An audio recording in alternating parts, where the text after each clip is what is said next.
Hi, everyone, and welcome to Catholic Unscripted. I'm Mark Lambert. I thought I would bring to you an article that I've written.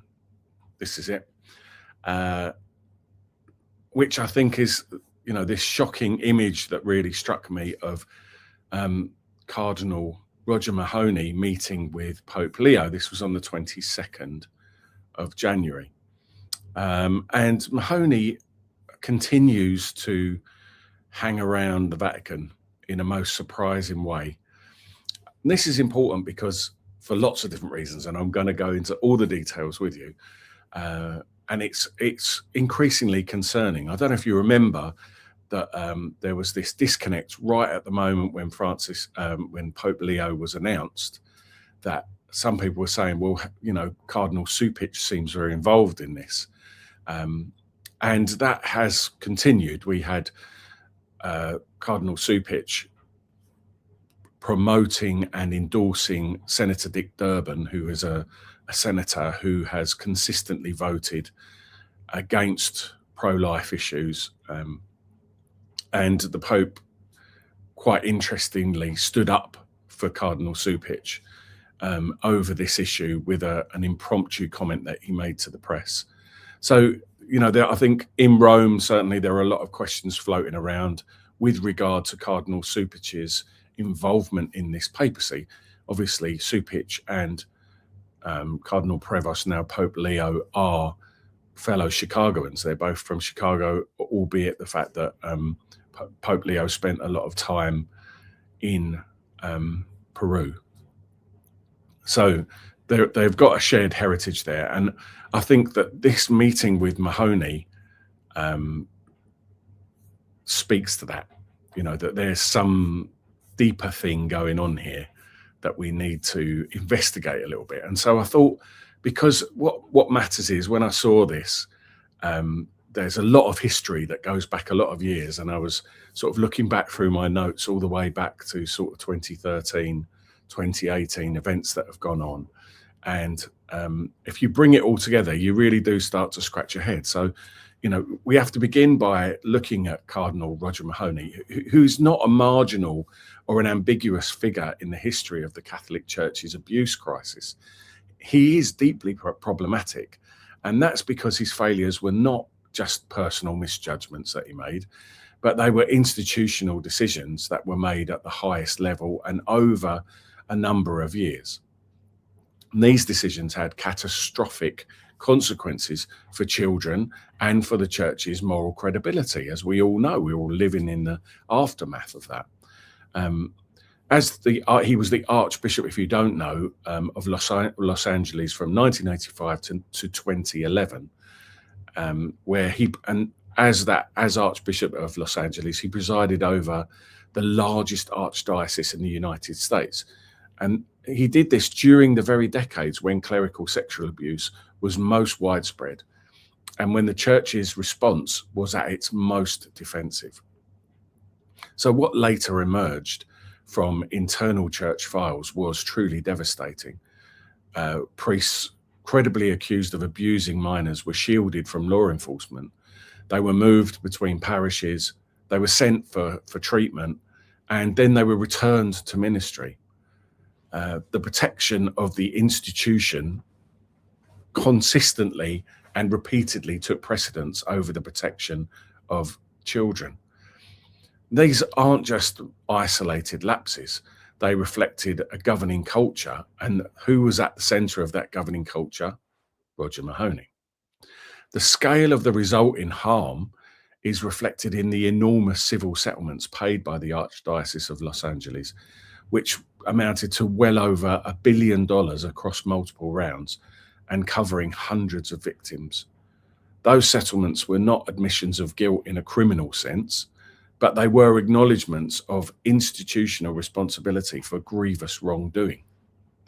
The decisive moral reckoning came in January of 2013, when thousands of pages of internal personnel files were finally released after a prolonged legal battle to keep them sealed. The context shocked even those who thought they had grown numb to this scandal. Archbishop José Gómez, who was Mahony's successor in Los Angeles, responded in a way that was extraordinary by the standards of episcopal culture. He described the files as brutal and painful to read, and he spoke openly of evil, suffering, and betrayal. Gómez acknowledged that church leaders had failed in their most basic duty, which is to protect the innocent. And then Gómez took some action. He announced that Cardinal Mahony would be relieved of all public and administrative duties in the Archdiocese of Los Angeles. This was not just a symbolic slap on the wrist. It was an institutional judgment that Mahony's conduct in handling abuse cases had rendered him unfit for public ecclesial honour. While it's true that Mahony was already retired and that Gómez's authority could not extend to revoking his cardinalate, the move was nonetheless unprecedented in the American Church. A sitting archbishop publicly curtailed the public role of his predecessor, a cardinal, explicitly because of his failures in governance. It was a clear acknowledgement of scandal in the theological sense, the harm done to souls when leaders appear to excuse or conceal grave wrongdoing. That moment was pivotal. I think it really mattered. It signalled, however imperfectly, that it was, completely possible to be accountable, to demonstrate accountability, even at the very highest levels of the church. I think it gave many of us, many faithful Catholics and survivors, a kind of fragile hope that the church might finally be learning that mercy without truth is not mercy at all. And then we had Pope Francis, didn't we? Under Pope Francis, I feel like that fragile hope was steadily undermined because Mahony was not left in enforced obscurity. In 2018, Pope Francis attempted to appoint him as a special papal envoy. Once again, whatever the intention, the effect was unmistakable. A man whose public ministry had been curtailed because of catastrophic failures was quietly habilitated. For many of us, many Catholics, especially abuse survivors, this was completely devastating. It felt like a reversal of moral gravity, as though the centre of concern had shifted away from victims and back towards protecting the standing of this powerful and privileged man. Crucially, Mahony's rehabilitation was not an isolated misjudgment. It fits a clear and repeated pattern under Pope Francis. Time and time again, we saw senior clerics who had been disgraced, sidelined or restricted because of serious moral or governance failures, later restored to honour, influence or symbolic proximity to the papacy, often without a proportionate public reckoning. I can give you direct examples. The most obvious one probably is Cardinal Gottfried de Niels. Before the 2013 conclave that elected Pope Francis, de Niels was exposed on tape advising a victim of clerical abuse to remain silent until after his abuser, who was a bishop, had retired. The moral failure was unmistakable, and yet de Niels was not merely tolerated under Francis. He stood on the loggia of St. Peter's Basilica on the night of Francis's election as a visible sign of his rehabilitation. Francis later praised him warmly and invited him to synods. For survivors, the message was not a subtle one. Those who mishandled abuse could be restored publicly and without any qualification or explanation. Obviously, Theodore McCarrick is the most disturbing case of all. Under Benedict XVI, McCarrick had been quietly restricted and asked to withdraw from public life following credible allegations of sexual misconduct with seminarians. Under Francis, those restrictions were lifted. McCarrick re-emerged as a global figure. He was travelling, fundraising, engaging in diplomacy, and presenting himself as an unofficial envoy of the Vatican. Indeed, progressive Catholic media openly applauded his renewed prominence, portraying him as a tireless and indispensable member of Pope Francis's team. Only later on did the full horror emerge, including his abuse of minors, forcing his laicization. The Vatican's own report would later acknowledge that warnings had been missed and restrictions relaxed. Now, Mahony, McCarrick, and Cardinal Blaise Supich have long been grouped together by critics, not as a conspiracy perhaps, but as representatives of the same ecclesial current within the American Church. They were contemporaries. They appeared together at major events.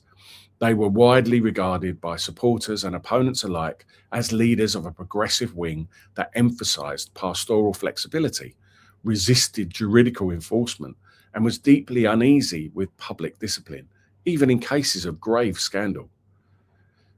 You'll remember that in 2018, the former apostolic nuncio to the United States, Archbishop Carlo Maria Vigano, alleged that Mahony and Supich were part of a network that protected Theodore McCarrick, and that McCarrick had influenced Supich's appointment to Chicago. It must be stated clearly that the 2020 Vatican McCarrick report found no evidence that McCarrick influenced Supich's appointment.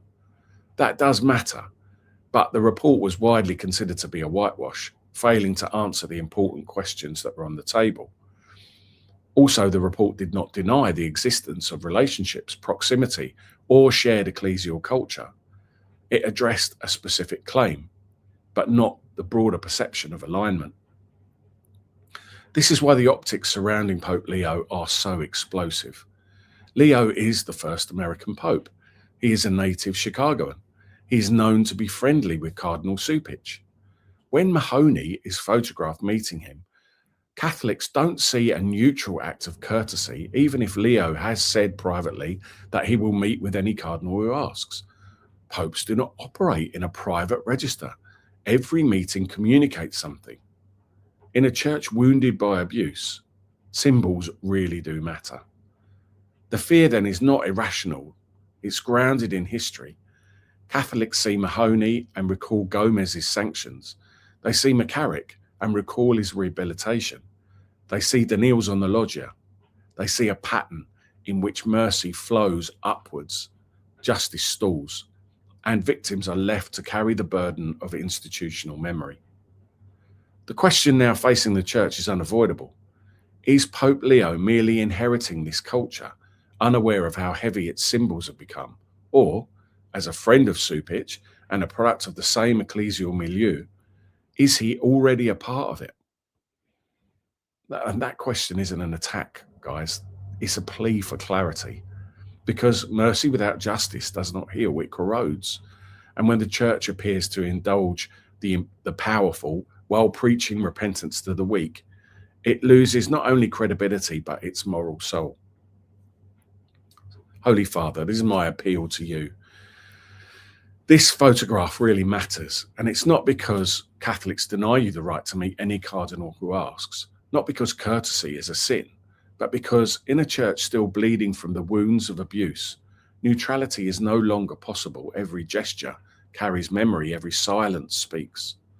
When you are seen with Cardinal Mahony, Catholics do not see an elderly prelate seeking a final audience. Rather, they see a man whose failures were so grave that his own successor judged him unfit for public honour. They see the weight of victims whose lives were permanently damaged while the institution was protected. They see a history that was never been adequately confronted. Holy Father, you inherit a church that has already learned at terrible cost that mercy severed from justice does not heal, it deepens the wounds. And survivors do not ask for vengeance, they ask for truth that is visible, for accountability that is unmistakable, and for a church that no longer appears to reserve its gentlest mercy for its most powerful men. Your predecessors taught rightly that scandal is not merely personal sin, it is the public damage done to faith when shepherds appear to excuse what they should condemn or to honour what they should mourn. In that light, the issue before you is not ideological, it's moral. You are the first American Pope. That alone gives your actions an intensity of meaning that no previous pontificate has carried. The divisions within the American Church, the unresolved legacy of McCarrick, the deep distrust felt by many faithful Catholics towards their bishops are now inseparable from how you will be perceived. Whether you wish it or not, you stand at the intersection of those histories.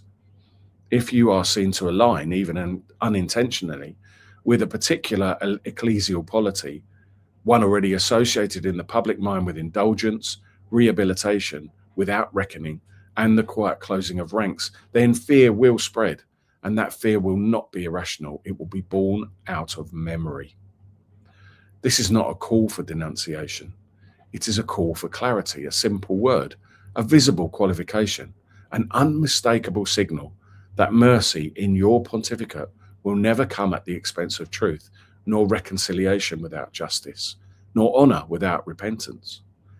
Because the Church does not need another season of managed ambiguity, please, Lord, preserve us from that.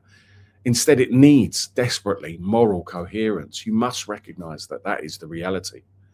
It needs shepherds whose compassion is fierce enough to defend the vulnerable, even when doing so is costly among their peers.